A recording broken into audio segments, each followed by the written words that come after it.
Let's look at example 1. You have an account where you invest $200. It grows at an annual rate of 3.2%. So our first thing we have to do on these problems is we have to write a function.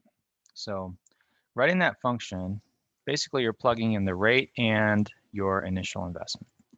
So our initial investment in this case is $200. That's going to be your p-value.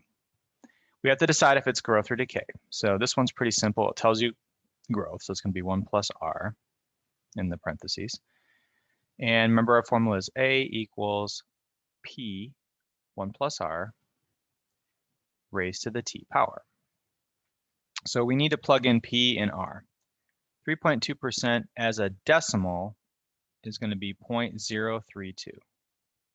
And another way you can think of percent, I didn't really do this before, but percent is out of 100. So if you do 3.2 divided by 100, that'll give you the actual decimal if you want to put that in there, 0.032. So our function would be a equals 200 parentheses 1 plus 0.032 raised to the t power. We want to combine the 1 and the 0.032, so your final function should read a equals 200 parentheses, and this is 1.032 raised to the t power. So now we have our function. Now we can plug in anything into the function and figure it out. So that's the purpose of having the function is you don't have to manually calculate these things. So look at part B. Now that we have the function, we want to calculate what happens after a certain amount of time. So first we have 10 years, then we have 20 years.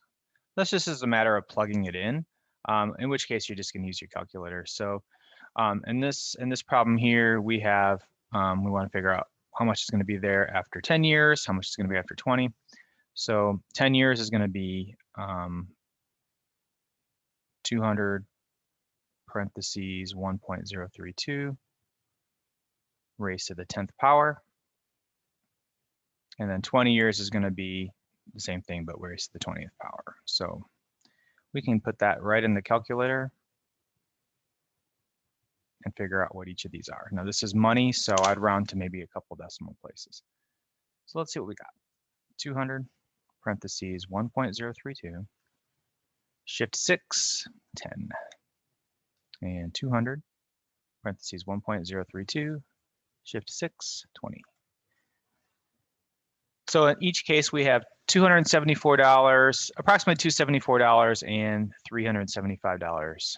So I'm going to actually go out 2 decimal places. So I'll say 274.05. So let's use dollars and cents. So 274 and 5 cents. If you said 4 cents, not a big deal, but I'm rounding to 5 cents since there's an 8 there. And then this one would be $375.51.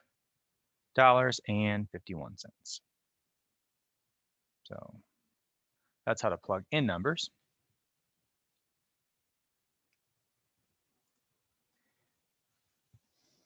Now let's explore what happens when we try to figure out a time. This one's a little bit trickier.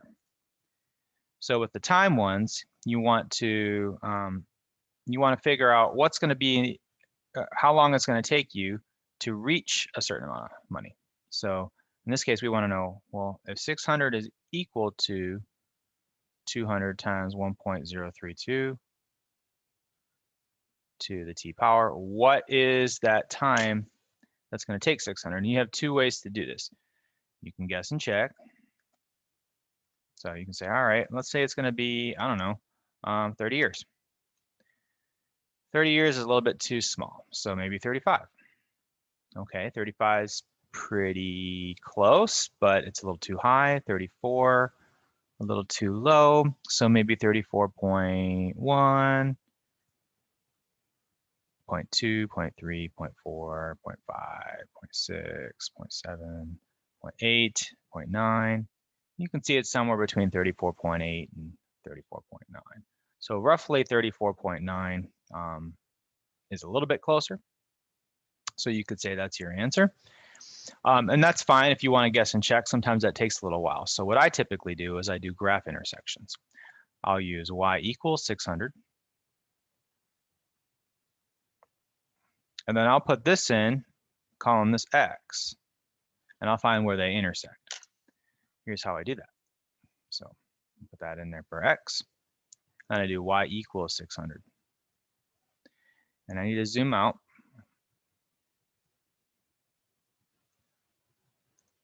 So I can see the graph. So you can see your y-intercept's 200 there, starts at 200, but then if you go back up here, you can see that flat line at 600. And if you click on there, there's your point of intersection. And right there, 34.878, that's your answer. So after 34.878 years, it's going to be about $600. Do you have to be that precise? No.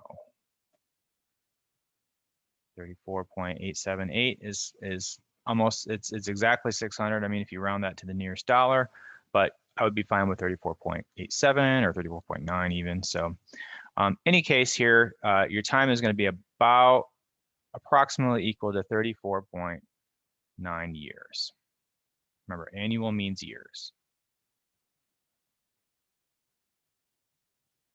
All right, that's how to set up and solve an exponential growth problem.